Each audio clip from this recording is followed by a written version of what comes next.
Hi, y'all. This is Kristen Chenoweth. Hi, I'm Gloria Stefan. This is Sarah Bareilles. Hi, I'm Patty Lapone. This is Lin-Manuel Miranda. You're listening to the Broadway Podcast Network.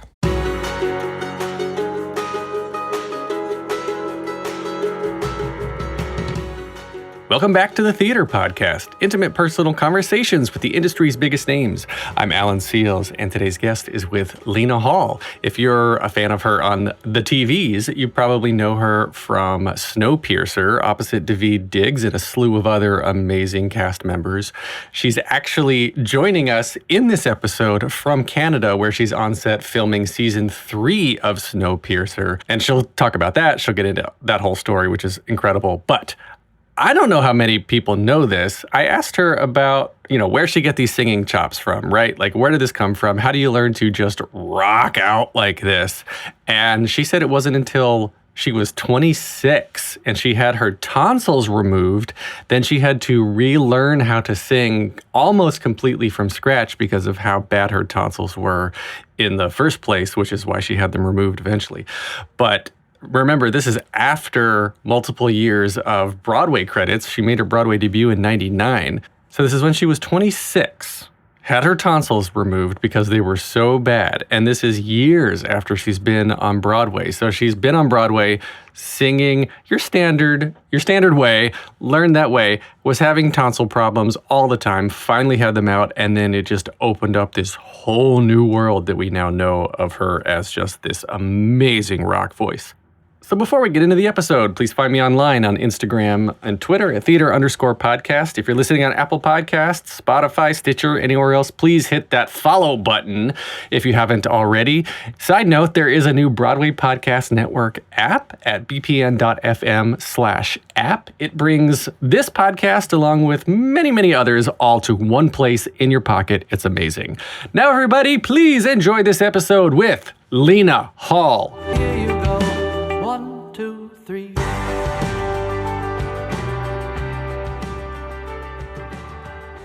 Today's guest is a Tony Award winner, having won the award for her phenomenal performance of Yitzhak in the 2014 production of Hedwig and the Angry Inch, which also garnered her a Grammy nomination for the cast album. She made her Broadway debut in 1999 in Cats, before a slew of other roles on Broadway, including 42nd Street, Tarzan, and Kinky Boots. She is a recording artist with 2 albums and 12 EPs to her name, and numerous TV and film credits, including Girls, BoJack Horseman, Sex and the City, All My Children, and can now be seen as the incredible Miss Audrey in Snowpiercer on TNT. Lena Hall, welcome to the Theater Podcast. Thank you for having me. I am phenomenal, aren't I? I love how you said earlier that we can't shit talk people because you're too self-involved. So self-involved. I support that. Oh my God, but that's the actor's life. It's literally never ending. Well, even when you're working, you're looking for your next job. So you're right. It doesn't stop. And then you throw a global pandemic into all of this. You can't be feeling, you are working, I guess, because Snowpiercer, wait, are they filming now? You finished all your season 2 and then the pandemic hit and it just got renewed for season 3 now, but you haven't started yet, right? Oh, no. I am in Canada filming season 3 currently. I had my first shot. Yeah, I had my first day on set yesterday, which would be March 8th. And I am trapped in Canada. I am not allowed to leave. I'm not allowed to see anyone. No one's allowed to come and see me. I am here until the end of July. No kidding. They have you on lockdown. Yeah. Wow. So are they doing everything because of quarantine? Are they doing everything with the whole season all in a bundle, or is that how they normally do it? Well, we're filming the whole season like we do in one go, but each episode, basically they break it down. There's 10 episodes. Every 2 episodes is a block. And that block is directed by one person, and the director of photography is different. And so there's these different kind of people that come in. And so each block is directed by a different director so that the director has time to do pre stuff, production, pre-production, and post-production while the other blocks are going on. So, they're not just going to be like, all right, we're going to film all of your stuff now for the entire season. No, I wish, but no, that's not how it goes. And so it's a big ensemble show, and there's a lot of moving parts and there's a lot of different characters. So I usually end up filming maybe once a week and having a costume fitting, once a week. Costumes are the most key element for my character, apparently. And yeah, so it's a light schedule, very light schedule, which for some they love, but for me, being a masochistic Broadway performer, as we all know, we do 8 shows a week. We work our asses off, and we add, and then we add to that. We'll do rehearsals for other shit in the day, and auditions and presentations and concerts, and we'll just add all that shit on top of it. It's like 8 shows is never enough. It's got to be more, more and more and more. If you're busy, you're living. If you're not, you're not living your life, right? That's kind of the mentality of Broadway. And so I've got that insane work mentality where I feel like I am not doing a damn thing. Well, how is that handled for you? I mean, are you keeping busy with books? Are you writing? I personally too have trouble sitting still. I have trouble just like I can't sit down and just watch Netflix. I have to be doing 5 other things while I'm watching Netflix. So for me, even we're the same age, I still am trying to work on myself and be okay with silence and be okay just with myself. And I haven't had that in a long time. And yeah, I mean, I guess, what are you doing? What are you doing to kind of cope with all this? Because it sounds like you're going a little stir crazy and it's only day 2. Yeah, right. I've been here for over 3 weeks now. And for quarantine. Talk about Yeah. crazy. So 2 weeks in quarantine, and then the minute you're out, it was like a costume fitting, and then a week later, I got a set, and I was like, "Why did you have me here so early to film my foot?" I don't understand. Like, it's not like my feet are particularly beautiful. In fact, my feet are not beautiful. I have dancer feet. They're, if anything, I wouldn't want them to be filmed. But that such as so be it. So be it. I'm working. I'm actually really happy that I'm working, but it is tough because I am away from my husband, and I'm away from my dog. I'm away from my house and my home, and got really used to that, having been trapped at home for a year. And not trapped, but just because of the pandemic, we were all not doing anything, not working, and home. And so I got real used to, having my husband around all the time. And that was really nice. That's really, really nice. Yeah, to cope with the time while I'm here, I have many things that I've lined up to do for myself. I do virtual concerts, which is extraordinarily helpful for my life. So I'm going to be doing a bunch of virtual concerts. I'm going to do some obsessed shows,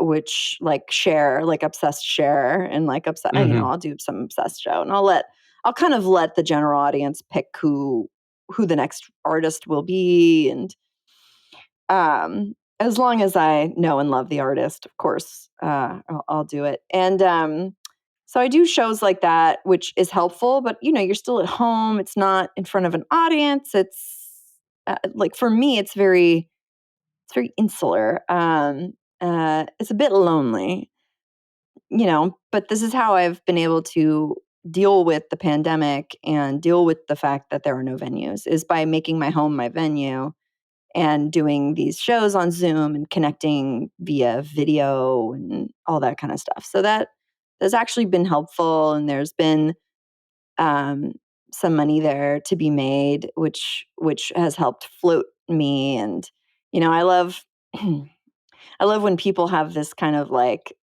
they think, oh, TV, I'm going to be so wealthy, and oh, you must have so much money. And it's like, no, honey, that's TV back in the day in like the 90s when shit was syndicated, and yeah, but now it's very, very different business. And so it's not that like, oh, you booked a TV show, now you must have millions of dollars. It's like, it's doing a Broadway show. So it's similar. So Yeah.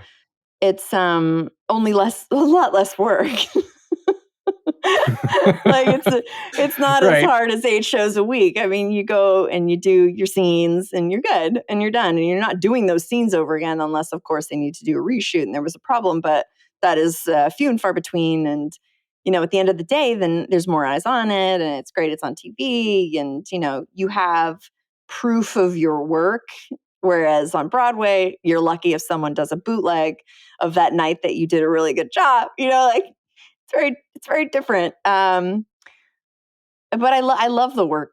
I love the workhorse nature of Broadway. I think it's extremely focusing, and takes a dedicated human being to do that. Oh, I'm trying to write. Like I have all these projects that I'm writing, but again, like I'm beating myself up a lot because I've not had any kind of creative juice or juju, or you know what I mean? Whereas before I had all this creative feelings going on, and I was writing and I was doing all this stuff, and I just want everyone to know that it's like, it's okay, because the pandemic completely took away my creative vision and any of that. Like the anxiety of it, even though I'm like, I'm fine, I'm cool, I'm dealing with it fine. That anxiety of what the pandemic has brought, it's just, it's crippled my creative mind, like totally. And my husband's trying to like support me and be like, where's my pages? When are you gonna write? I love your writing. It's so good. Where is it? And I'm like, baby, I don't know what to tell you. It's just like, can't be forced. And it's really like, I'm more hard on myself, and it's really disappointing. Like I'm so disappointed in myself that I'm not sitting and writing every day, because, I could have written an entire novel during this time, which you could have, but like, the stress and the anxiety and the not knowing, and the just being clueless about your life and your livelihood and what's going to happen next. I mean, that for some, and for me, has totally stopped that. And I wish not, because I really want to use this time that I have. I have all the time in the world. And not complain, and not, like I really want to produce stuff and creativity and that kind of stuff. And it has been quite near impossible to wrap my brain around anything. Also, like sitting and doing all social media and all this kind of stuff, and being on the computer all the time, and like looking at screens all the time, that's created this kind of mush brain, where I will be like, all right, I'm going to go do something. Like I'm going to go, let's say, transfer money from one account to another. I will pick up my computer, open it, immediately forget what I'm doing. And then hours later, I'll be like, oh, wait, I've got to go transfer, open the computer, immediately forget what I'm doing. And that happens over and over again. And it's like, I looked it up because I was like, what the fuck is going on? Like, I cannot get anything done. I have no focus, no nothing. And I looked it up, and it has everything to do with screen time and social media. No kidding. And the social media and screen time, it's creating our brain. The more time we're spending on our phones and in front of screens, it's creating, like, it's rewiring our brains.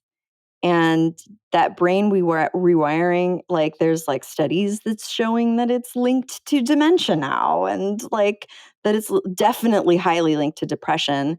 And that brain fog that you're feeling is linked to the amount of screen time you're having. And I was like, wow, that makes so much sense, because before the pandemic, I was doing stuff and I was on my phone, yeah, and it was a lot, sure.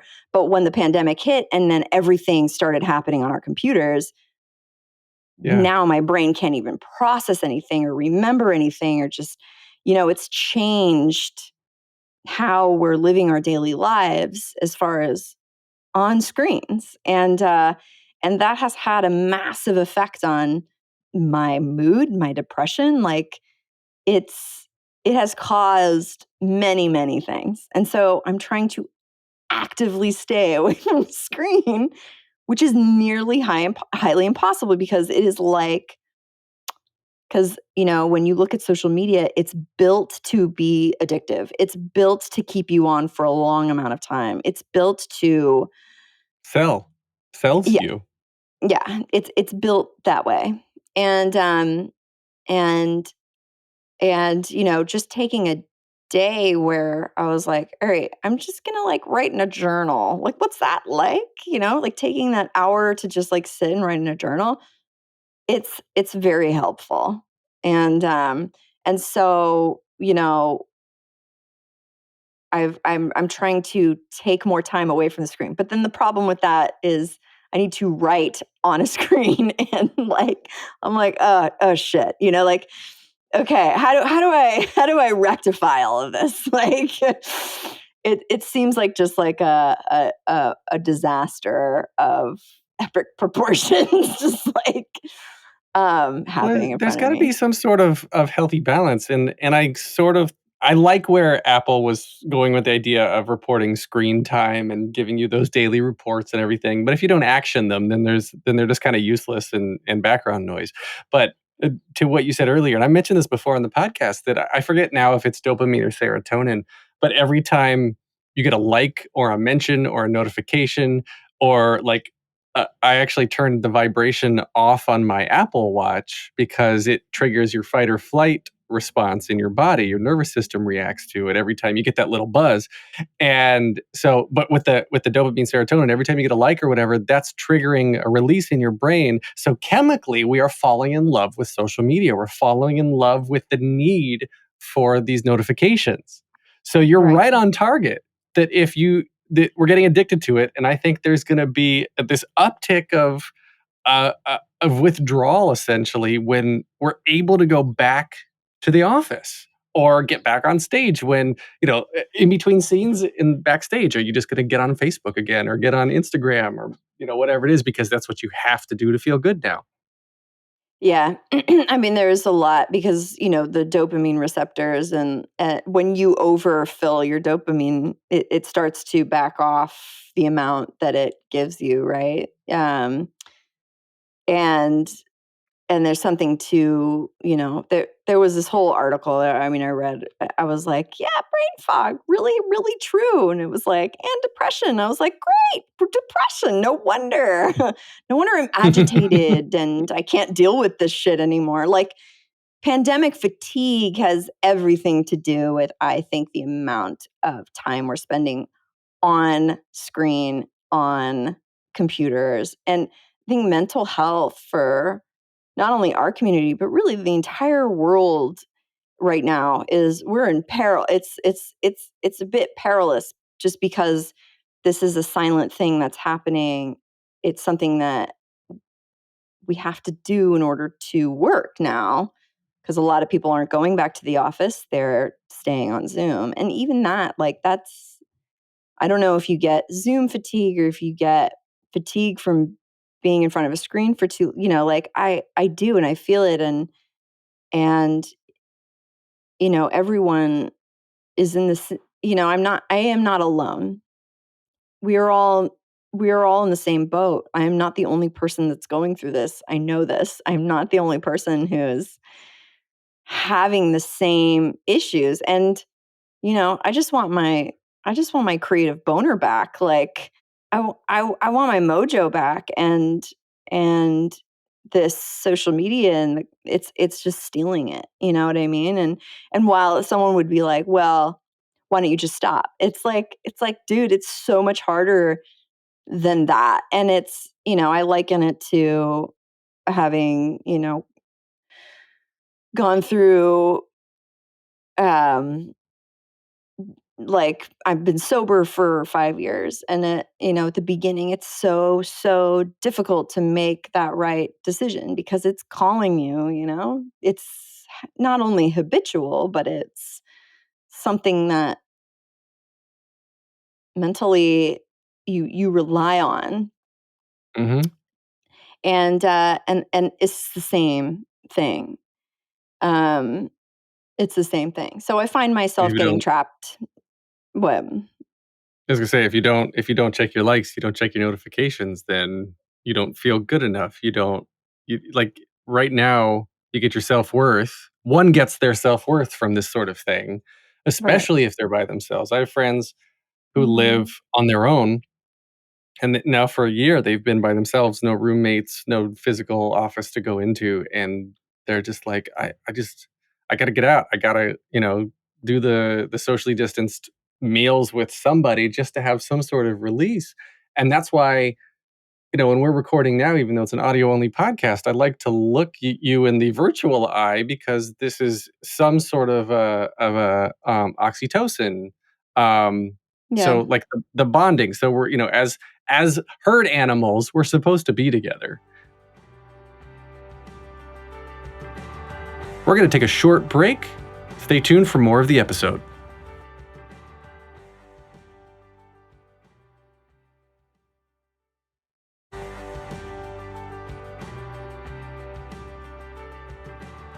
I want to go back to your creative boner because I want to talk about how you got your creative boner, because your story as a kid fascinates me from what I've been gathering, what I know about you.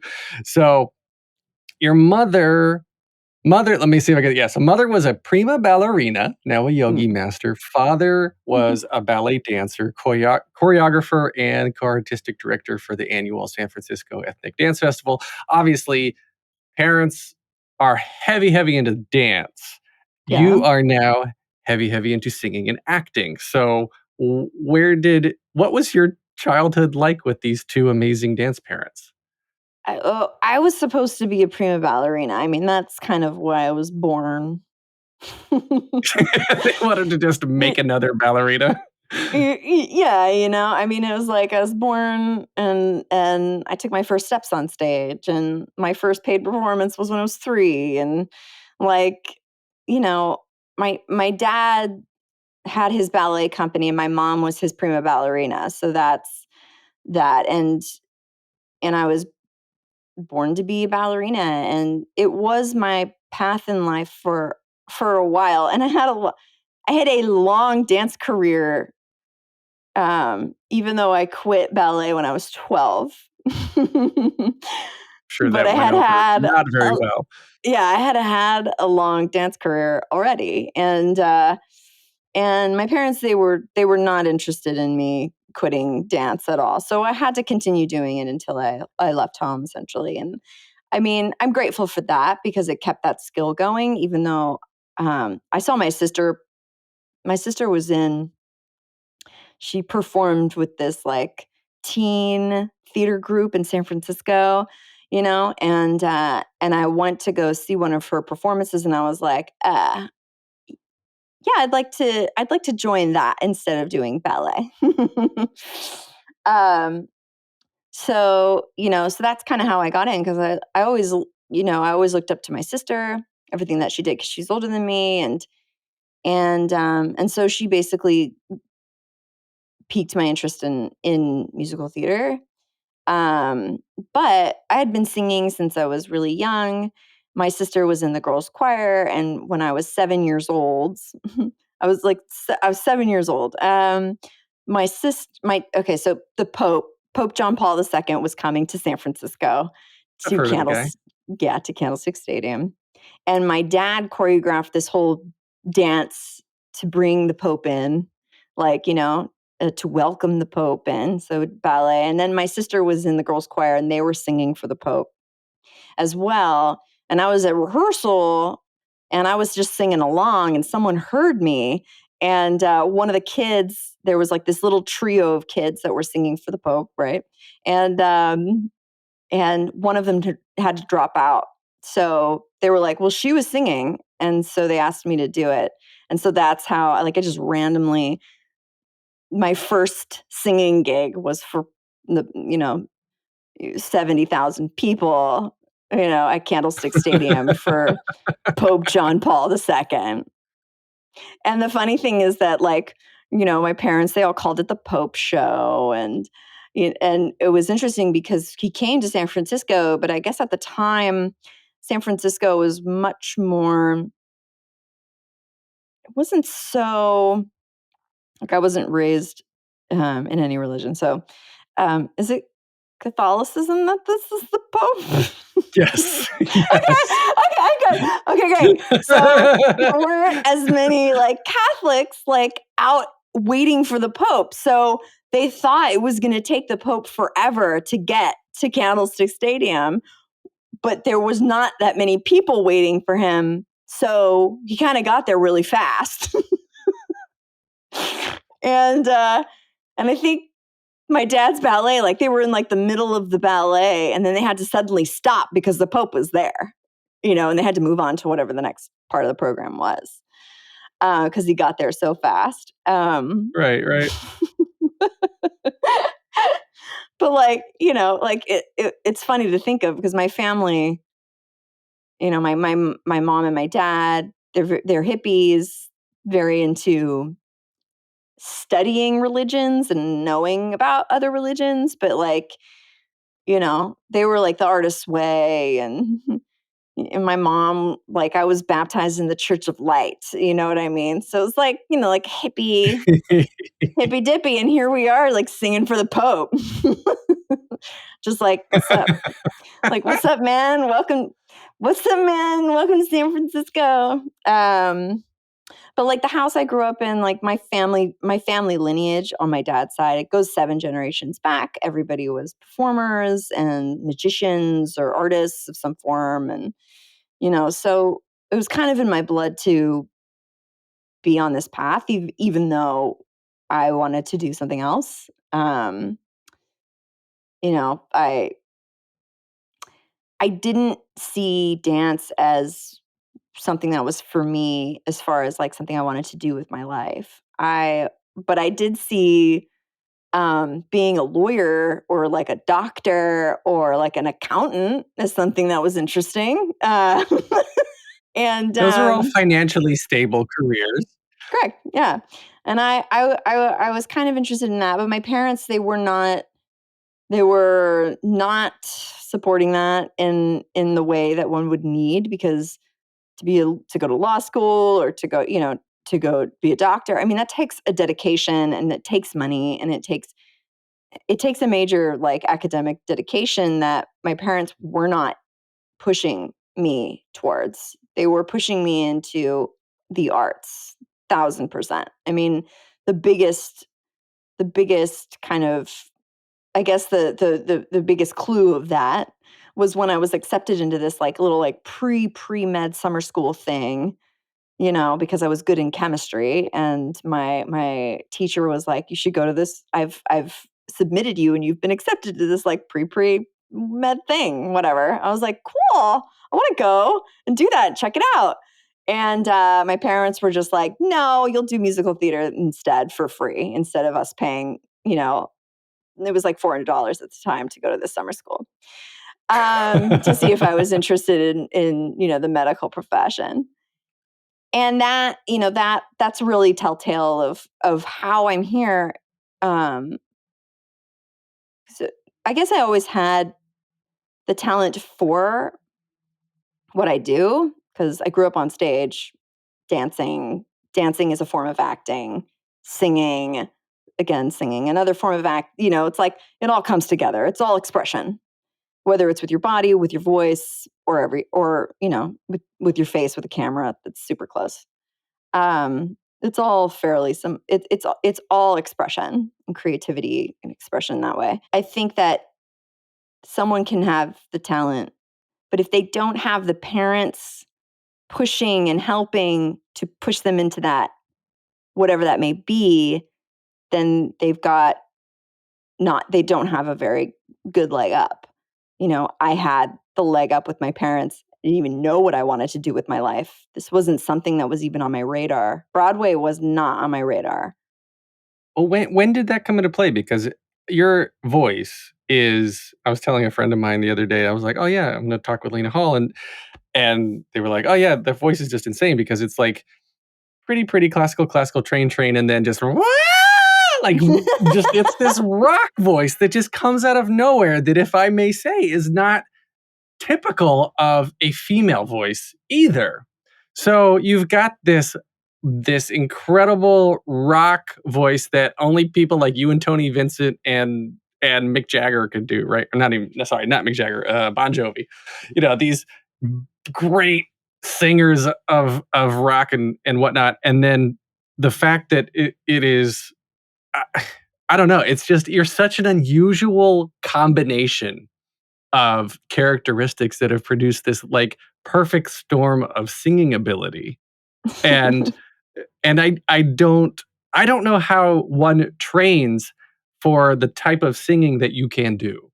Like, does it just all of a sudden, it's like you burp and fart at the same time accidentally, but you farted and hit it, and it screeched out this high note. You're like, oh, I could do that. No. So I had a few vocal lessons. Like, I was never really I didn't really train vocally, if that makes any sense. Like, I had some teachers, but it was never consistent. Once I kind of learned the basics, that was it. And here's the thing. When I was growing up and when I was doing theater, and then of course I got my first professional break, I had auditioned when I was 17 and I just turned 18. So I really I was right in it right away, right out of high school. And I knew how to sing only really one way. I could copy opera singers. That was a thing because my dad, he choreographed operas. My mom was in the opera ballet. I was surrounded by opera, classical opera. And so I could copy that. And then on the flip side of that, I was also surrounded, because my parents were also hippies, surrounded by Janis Joplin and, Jefferson Airplane and all that kind of stuff. So I was hearing that, and I was also influenced by this rock side. But all growing up and through my adult, young adult life into my 20s, I had tonsils and really bad tonsil problems. My tonsils were so big from the time I was 8 years old onwards. My tonsils were so big that they touched in the back of my throat. And anytime I got sick, it was it was so painful and horrible. And I went to ENTs, and they would always just be like, well, we don't take tonsils out. And that was it, And yeah, they stopped taking tonsils out when we were kids, because they were like, well, we shouldn't just automatically take tonsils out, unless they're a problem. And in order for them to be a problem, you had to have strep throat all the time. And I never had strep throat. I always just had infections. And they would just get, infected from allergies or whatever. So all through when I was learning how to sing, I had these obstructions in my throat.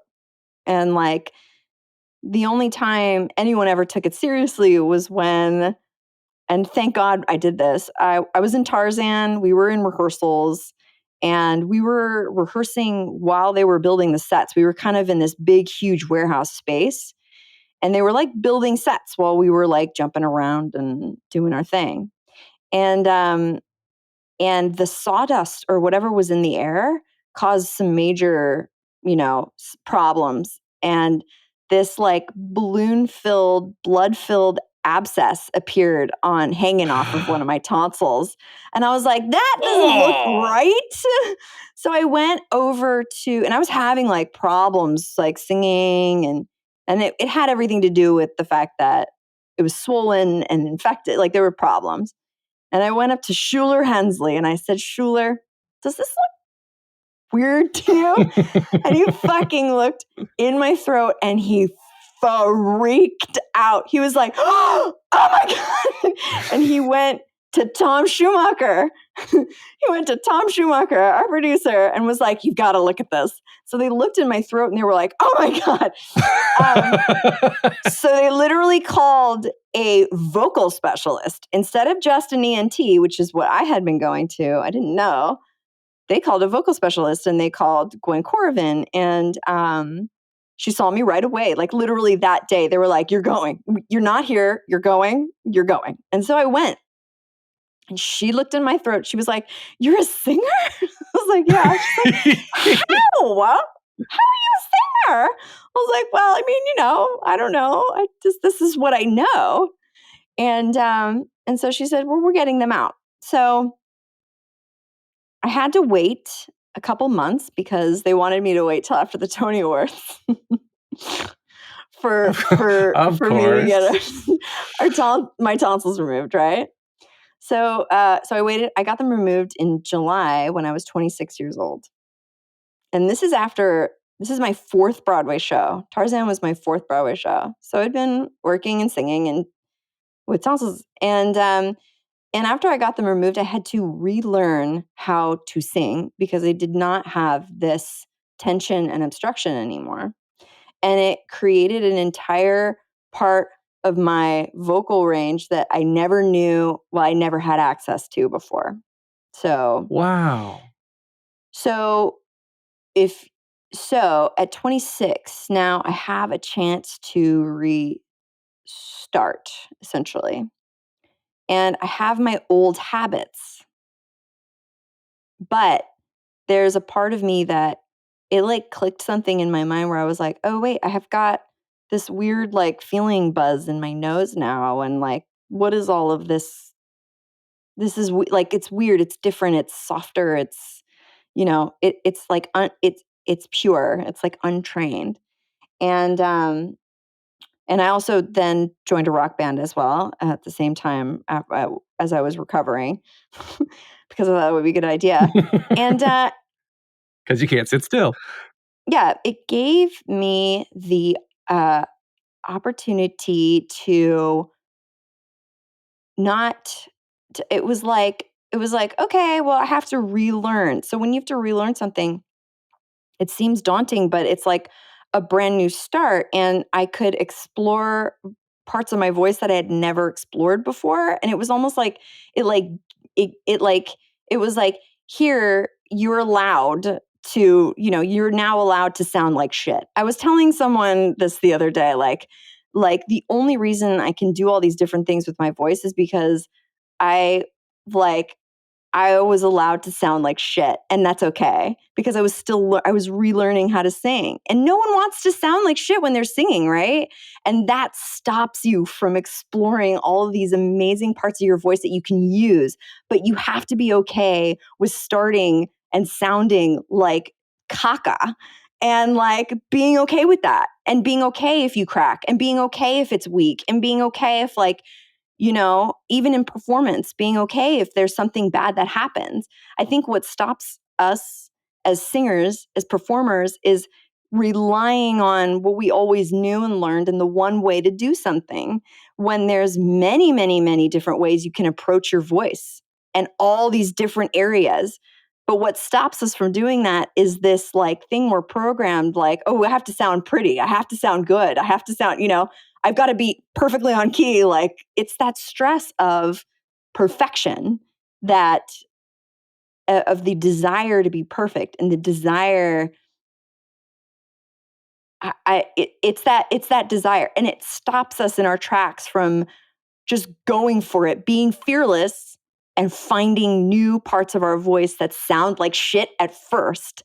But once you find that spot and you start training it and you just start working with it, then it becomes good.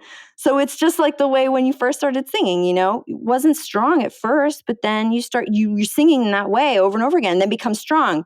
But unless you start working with other parts of your voice, then you'll always go to the one that you know sounds good. And you'll never get out of your head to really explore the other parts because it's scary. And, no one wants to look bad and sound like shit. And for me, I got a total redo and I got to start from scratch. And it was okay because I just had my tonsils out. Like I just had a surgery. So it was okay to sound like caca. And and it literally opened up a world of opportunities. Now I have so many parts of my voice that I can call on because I was like, oh wait, what's this? This is an interesting sound. Like, where is this coming from? And it feels different. And I can go higher here.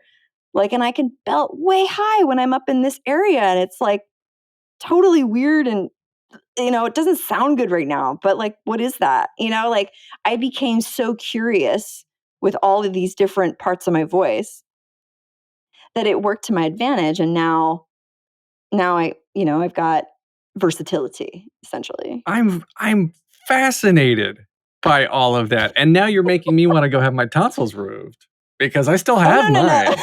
No. It's not. If they're huge, get them removed. If they're a problem, get them removed. If they're not, then that's not the issue. It's mental.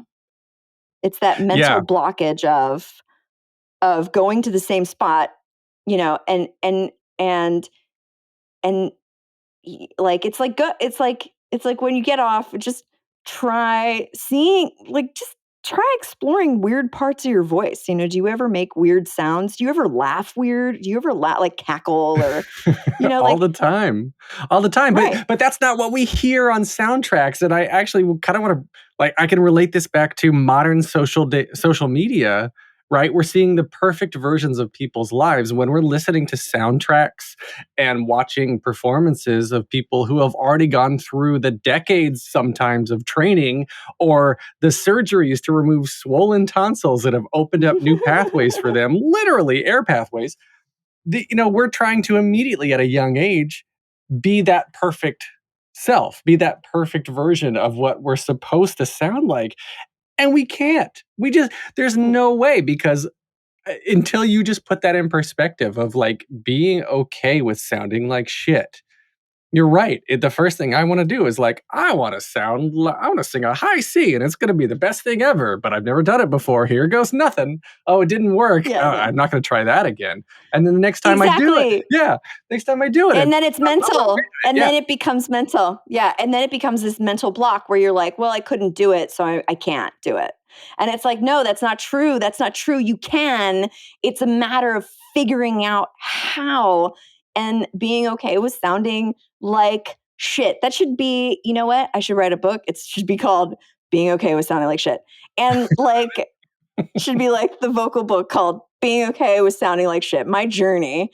And my journey through shit. Not only, my journey through sounding like shit. And, not only that, and of course I sound like shit all the time. A big issue as well is that what we're listening to is sometimes auto-tuned and so overly perfected that it loses what makes it human. And, I try really hard to get out of my own head because I am a perfectionist and I will want to go back and like, be like, oh, that was flat. Can we make that better? We're going to take a short break. Stay tuned for more of the episode.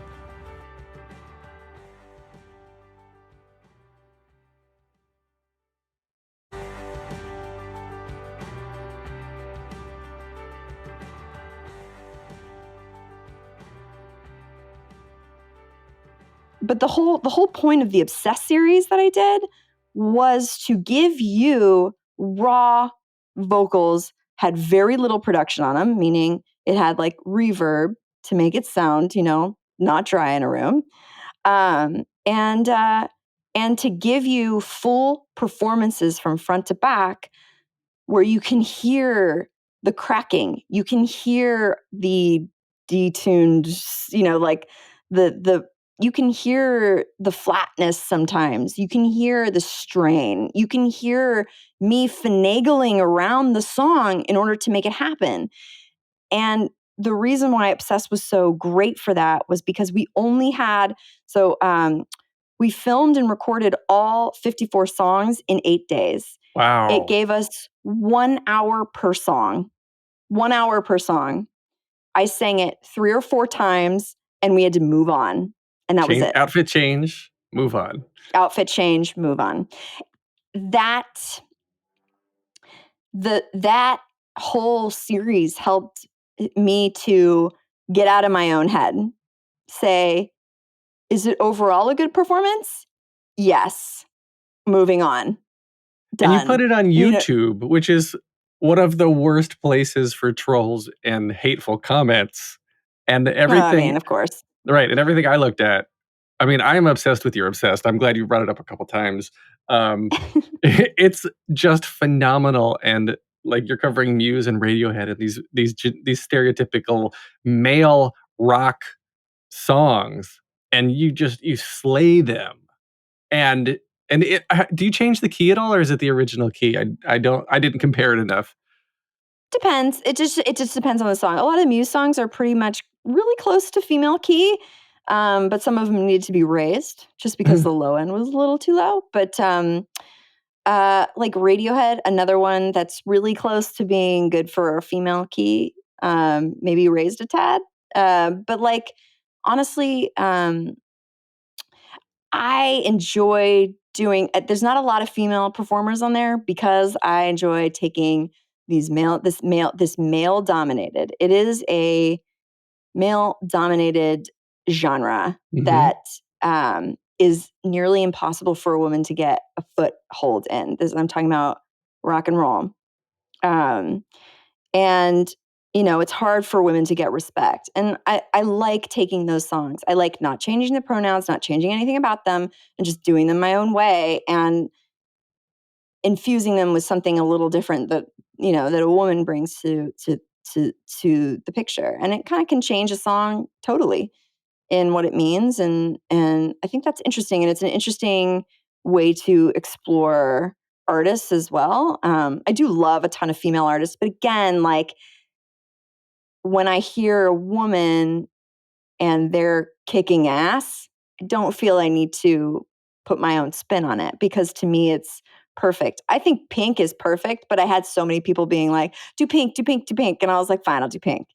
Because there's like the comparison, but I think Pink is perfect. And I didn't think that I needed to instill any kind of Lena Hall into Pink because she's amazing, and the Cranberries too. I did the Cranberries for my husband, because my husband's huge Cranberry fan and that's our wedding song is Dreams. And I did it as an ode for him. But all the other artists that I chose, all male, because I felt like giving them this male-dominated area a female spin, taking their songs and giving it a female spin, and breaking them down into their basic parts. It's like it's more interesting, I Again, enjoyed them. I enjoyed them because instrumentally, they're stripped down, as you said. It's very, and it's for me. I agreed with one of the comments. It was like I think it was one of the Muse songs, and they said this is the first time I've ever been able to understand all the lyrics. And yeah, I was like, yeah, because you're acting it. You're performing this song, and there's not all this extra crap.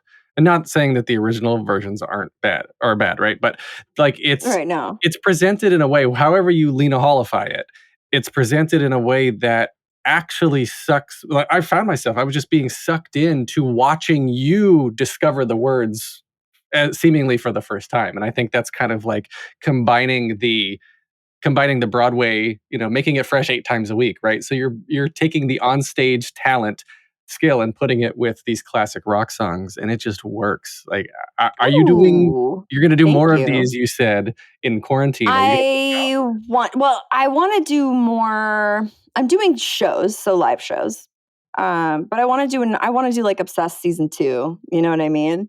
But I was lucky enough to have the first season was backed by Warner, and then it was supposed to air when Snowpiercer was first airing, and then it just kind of dropped off, and it was just like it's not really it's not really viable for us to do this. I was like, I understand. But now that Snowpiercer is, now that I'm having more of a hold, and Snowpiercer actually used one of my covers they used two of my covers actually in season 2. They like took one that was just for YouTube, and then they took one of the Obsessed covers and they put it in episode 5 in season 2, which was really cool. Like now that that's happening, I think now it's more of a viable thing. And I could probably get maybe a different company on board, but it does require a bit of money. Like it was not a cheap endeavor. But it was extremely interesting, for me at least, exploring these artists and yeah, seeing the words sometimes for the first time, because I'm not a lyrics person. I am a melody kind of person, and to be even more specific, I'm a bass person. So when I hear a bass line, that's really what draws me into a song first. And then it's the melody, the vocal melody, followed by the instrumental, last thing, lyrics, very last thing. So yeah, I was like, oh wow, I had no idea that these were the lyrics. Like, this is crazy. These are like, they're great. And I think that by taking away all of the production for the album, the original artist did, and just giving you the basic parts, sometimes even just one instrument and vocals, it puts a spotlight on just how incredibly beautifully written some of these songs are, and how poetic the lyrics are, and how gorgeous the key changes are, when you take away when you take it away, and when we were doing we literally rehearsed like one day, but when we were doing the rehearsal, I was like, how would they have written the song? Was this written on a piano or on acoustic, or how? Do you think that the lyrics were written first, or the melody was written first? Like, I was like, how do you think they wrote the song? And can we get it back to close to that? And so that was kind of like the direction that we went in. And a lot of the songs aren't really changed up that much. It's just feels really different because A, it's a female vocalist, and B, the instrumentation's different. And so it's really, it was really more about interpretation and kind of bringing it back to its basic part. Because I did do it because I wanted to celebrate the artists and not just be like, I'm going to do your song. But, it was like more about celebrating the artist and also the songwriting and putting that more into focus. And that, I think that we really achieved that well. I agree. And I really hope that you do some more originals, like a season 2 of Obsessed, because they're just so good. So yeah, for everybody listening, go to we'll have the link in the show notes, but it's on your website, of course. That's a whole channel for Obsessed too, but you've got them on your personal one and then the Obsessed one. So there'll be links there. And I want to close us out here with the 3 standard questions I ask everybody to end the podcast. The first one is, what motivates you? If I knew that, I wouldn't have had the whole forward conversation. What the fuck motivates me? I don't even know anymore. Jesus Christ. It's changed for sure. Motivation used to be, I don't know, like, I don't even ever know why I did any of this. Just because I liked to be on stage. Is that motivation enough? Like, being on stage, performing, being with that Broadway family. Like, what motivated me to be in TV film? I wanted to marry Jonathan Brandis. That was like literally my motivation when I was a kid. I was straight and I wanted to be Jonathan Brandis. I am straight, wanted to be Jonathan Brandis. Oh, yeah, see, because we're the same age. See, there you go. And Sequest, man. Shut the fuck up. Did you watch Sequest DSV? Of course I did. I loved Sequest. That was my jam. Hello, true friend of mine. Hello. Have we met before? Yeah, I love that Obsessed. show. Yes, me Yeah, too. with Me Sequest too. CSV, it's like Snowpiercer underwater. And then also Star Trek, it's Snowpiercer in space. I I'm watched kidding. The I Next mean, Generation and X-Files. Those were my yes, things. next gen, X-Files, baby. Next Gen. And then Next gen you all lost the it. way. Yeah, Will yeah. Wheaton. Next Gen. Will Wheaton. Will Wheaton. Wesley Crusher. Oh I didn't gosh. like him as much though as Jonathan Brandis. But yeah, Jonathan Brandis was like, that was my whole motivation for wanting to be in TV film for a long time until I found out that he had died. And then I was like, oh no, that's sad. Oops. Yeah. That sucks. Like there goes my childhood dream, right?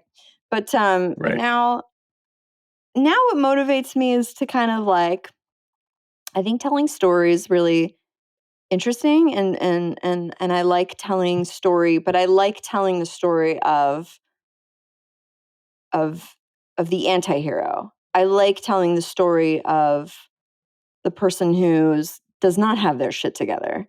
The person who is trying to figure out their life and not succeeding well. Like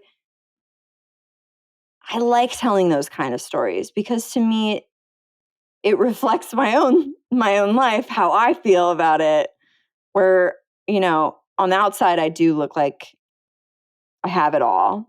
And I am grateful for everything that I do have. But on the inside, I'm still that person that's so hypercritical that tells myself I'm not doing enough, that I'm not good enough, that I'm not, there's something that is very prevalent in our industry. It's called compare and despair. Mm-hmm. And I don't know how it's ingrained in us, but it is completely. Why am I not successful like Cynthia Erivo? Like, why am I not successful like Leslie Odom Jr.? Why am I not successful like, like Lady Gaga? Why am I not? And it's interesting because I've heard that the people on that level are also doing the same thing. And and it's interesting to tell stories of people where how I actually really feel about myself. I mean, I feel like most characters that I play are kind of a mirror into how I'm feeling about my life in current moment. And so I mean that's a motivation to do it because I think it's because I find it to be a challenge and find it to be very All it takes is interesting. one thing, right? And like look at Leslie Odom Jr. was in one of the biggest flops on Broadway ever, Leap of Faith, right? So that opened and closed just like that. And that he's only got 3 Broadway credits. Hamilton's his third one. Rent was his first, then Leap of Faith. So I completely agree with you. And he is uber successful. And this is going back to the despair and compare of social media. This was sort of the same thing, I think, because we don't see all the struggle and the hard work and the perseverance and just showing up and being at the right place in the right time that all of these people have had. You look at a Cynthia Erivo or whoever the case is. You fight. Well, it's a fight and it's an ongoing fight. It never ends. Mm-hmm. And there is no one thing that makes you a star or gets you that thing. It's not one thing. It's decades of a journey. And I know Leslie would probably say the same thing because he, went through hell. Billy Porter went through hell to get where he is. Mm-hmm. And struggled, and it's hard work, and it's constant hard work to get there and stay there. Another hard thing.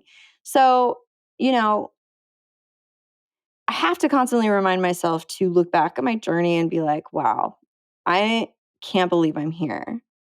How far I've gotten, how much it's taken, how difficult the road has been.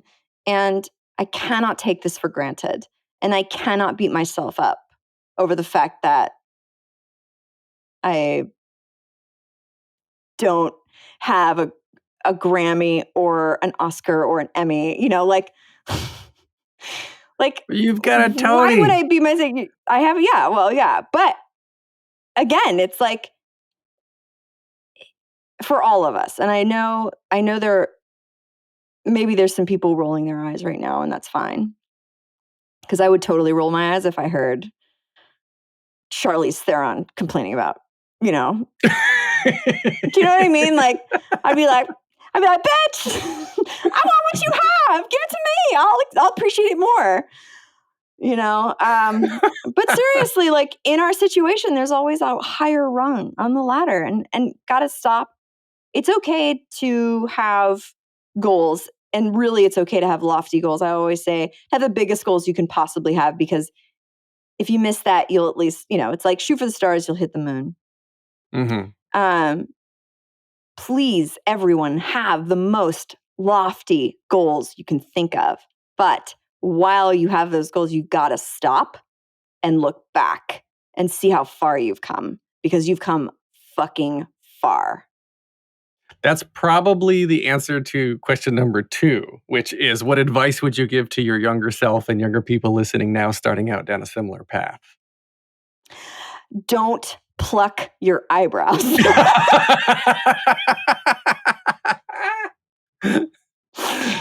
In the 90s, it was cool to have super thin eyebrows. I regret it.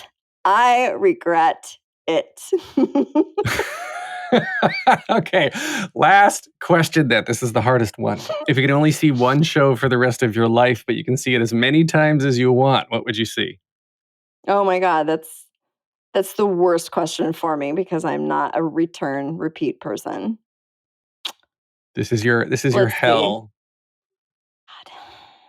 Show, TV show, any show, movie, Any anything? show. Show or movie? Interpret as you will. Okay. Sidekicks. With Chuck Norris and Jonathan Brandis.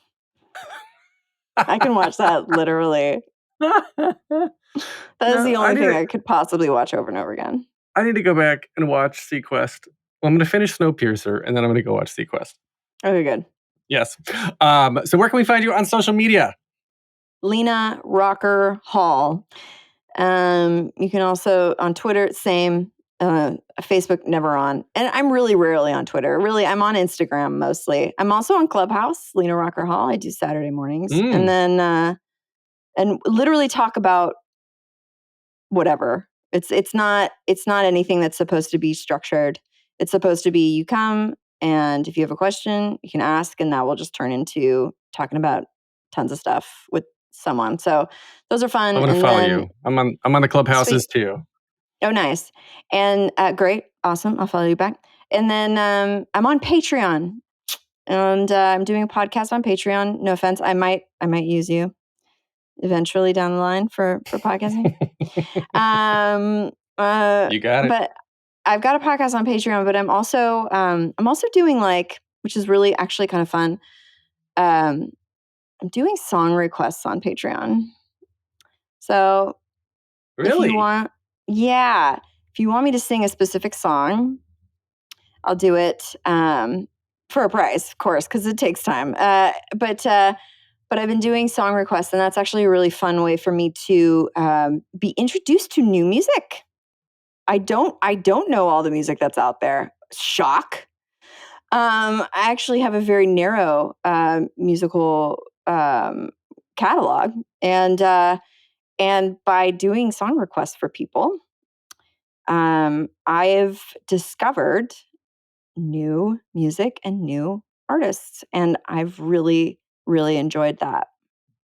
The music for this podcast, hopefully if you listen back, you'll hear intro and outro music from Jukebox the Ghost. That they do Queen covers that they sing very high, exactly the kind of stuff I think you would like. So I'm going to join your Patreon and give you a little Jukebox the Ghost cover request. Oh, nice. All right. Because I want to hear that. I think you would crush it. Okay.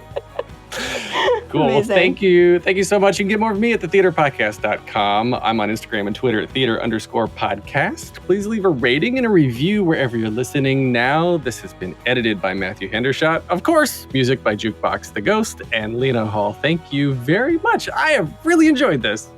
Good. I'm glad. I enjoyed it too. Good.